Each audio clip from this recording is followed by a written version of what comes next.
So.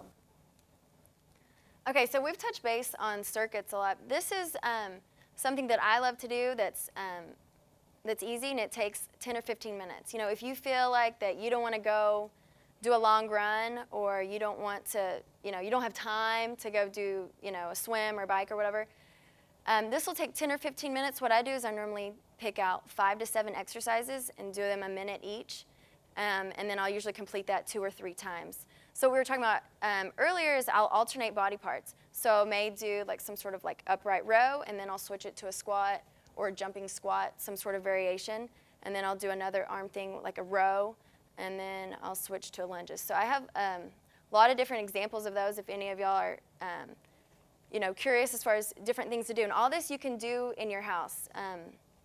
You know, anything you can do. A step down, which would be the eccentric quad control that we were just talking about here, to side steps, which is the other thing that we were talking about. But pick out 5, you know, 5 things. Do them a minute each, and then do that cycle 3 times. It's going to be a good cardio workout and strength as well. And then that's something that, you know, you've gotten your workout in for the day, and it's 15 minutes. The thing with that is you want to make sure, like we talked about, that you have good form. Don't let your form fail if you're getting tired within that minute. Make sure that you're, you know, taking a break if you need it. I originally thought, you know, we talk about, you know, nutrition. This is going to be a real quick topic. You know, I thought first we'd talk about distance versus sprint. Okay, I have to eat when I run. You know, I ran for 25 hours. I had to eat, you know. So, and then, you know, Morgan does the sprint stuff, so she eats before she goes and does it, and for the most part is done. I think I could eat a hamburger and go run, and it wouldn't affect me. The kind of topics I want to talk about, you know, we live in Houston. It was over 100, I don't know how many times this summer. Training this summer was, you know, really difficult, and I did a lot of runs starting at 8 o'clock, 9 o'clock at night, running till 1, 2, 3 o'clock, 2 o'clock in the morning. Fluids are important, whether you drink water or some sort of electrolyte replacement. Find out what works for you. My philosophy, this talk is really important in terms of what you practice with is what you race with, okay? Don't try something on race day. I ran this 100-miler that their electrolyte replacement drink was Heed. I never trained with it. I didn't drink it, okay?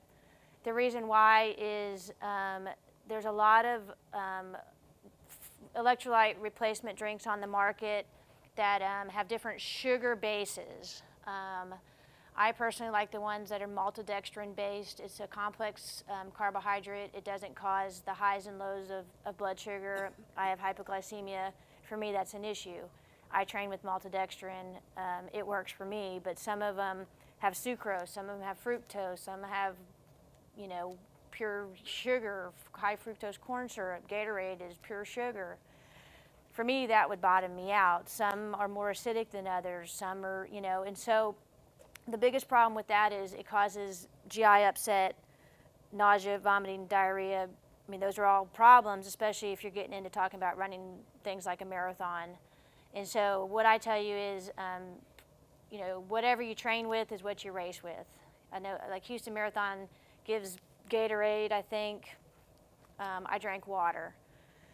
The problem with water, and that's what the Houston Marathon did, you know, several years ago, is they changed their water stops from every mile to every mile and a half. The reason why is people drank water every mile, and they became hyponatremic. Their salt balance dropped, okay? And so that's the problem with pure water. I just ran this 100-miler drinking nothing but water the entire run, but I took a salt tablet every mile, or sorry, every hour. That's what I trained with this summer when I was sweating and I could wring out my clothes. I took one every 30 minutes. So really when it boils down to is find out what works for you and stick with it. The other thing is gels and goos.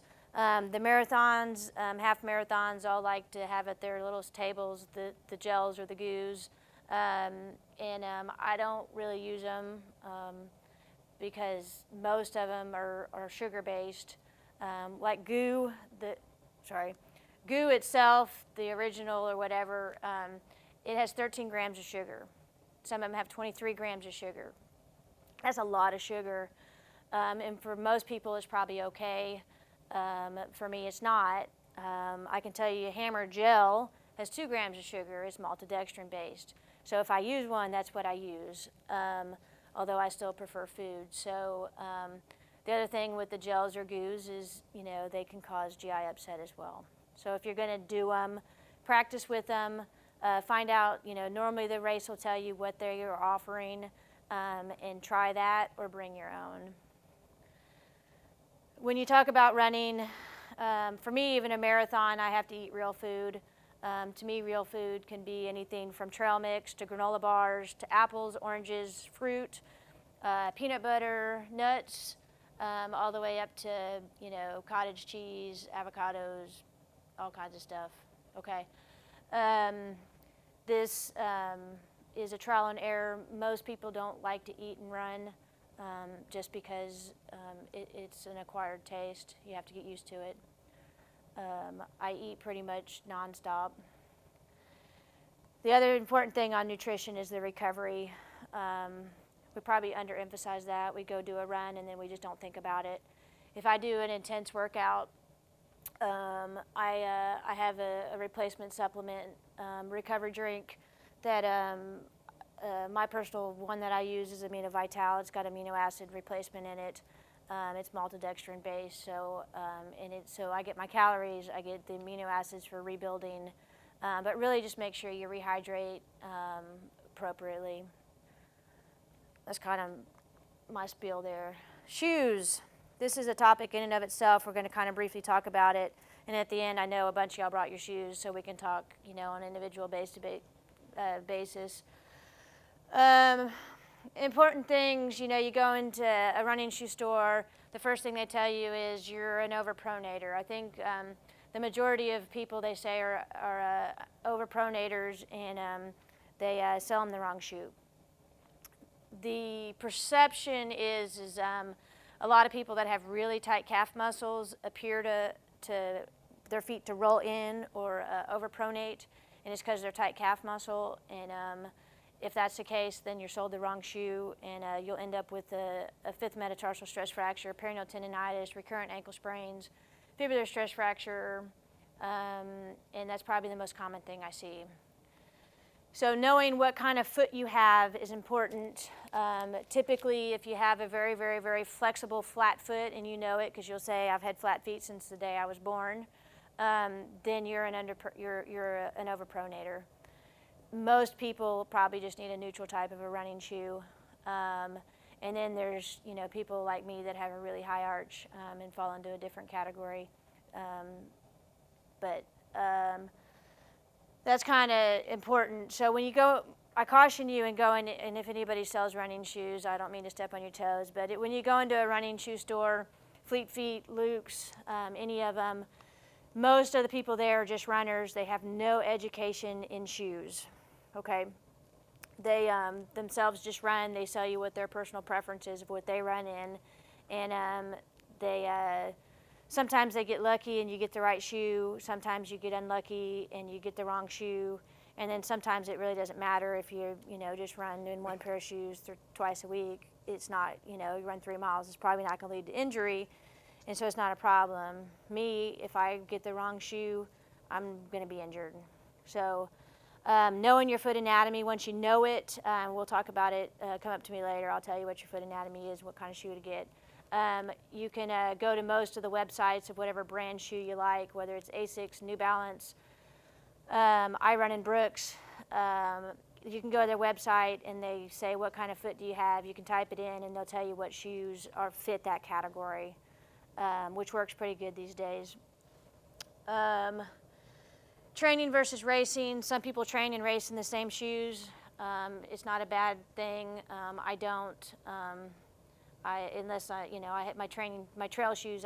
They're the same. But I have racing flats for, like I said, 26 miles and under. But that's kind of a personal preference. What I can tell you is, if you're going to race in training shoes, don't go buy a pair of training shoes the week before you go run a marathon and run a race in them. Don't go buy a pair of racing shoes the week before a marathon and have never run in them. It's not good idea. The other thing I can tell you about shoes is there is no break-in period for a pair of shoes. If the shoe is not comfortable in the store, it will never be comfortable. Okay, maybe 20 years ago when the materials weren't good, there was a break-in period. I tell you, put on a pair of shoes, walk around the store, take them. Most of the time they'll let you, go jog around the block. Keep that shoe on 5-10 minutes. Anything's comfortable for 1 to 2 minutes. It's the long term. If it's not comfortable after 5 minutes, don't buy the shoe, okay? Buy your shoes at the end of the day, not the beginning of the day. Feet grow throughout the day. They can grow up to a full size. My training shoes are half a size bigger than my daily wear shoes. My right foot is half a size to a full size larger than my left foot. I know these things about myself. I try every shoe on my right foot. I have a full thumb's width at the end of my big toe on my larger foot. Feet, they don't really truly grow. When they get hot, they swell. And that's why I say buy it at the end of the day. Brand, I think brand is a personal preference.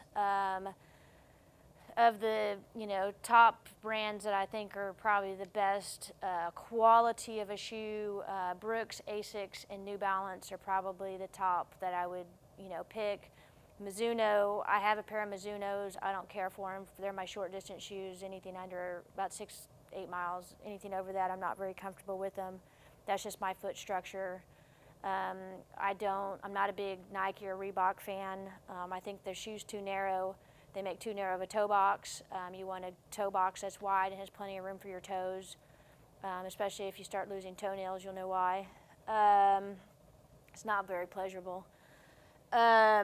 So Nike and Reebok, I think, make too narrow of a shoe. Number one. Number two is they make a cheaper quality shoe. It breaks down faster. Number three, about Nike, especially if you have a tendency to have Achilles tendonitis, the way they make their shoe, they build the back. It comes in like this, which digs in straight into your Achilles. And so I used to, wear Nikes way back when, and then I got horrible Achilles tendonitis back in college.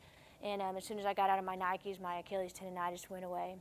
They make the back really hard, and it digs in. So if you have a tendency to have Achilles problems and you're wearing Nikes, probably, switch, and you may feel better. When to throw out, we kind of talked about this earlier. It's, like I said, if they're obviously worn, shoes are like tires on your car. If they look like they need to be replaced, then replace them. If they just don't feel right, you feel, your legs are more fatigued, you feel like they don't have quite the spring that they used to, it's time to throw them out. If you start getting injured, it's time to throw them out. Or just pure, mileage, 500 or 600 miles or 4 to 6 months is roughly a good gauge. So, this is immediately after 100 miles. This is about 2 minutes after 100 miles, and this is what you look like after you've only done 18 miles. Yeah, this is actually smiling.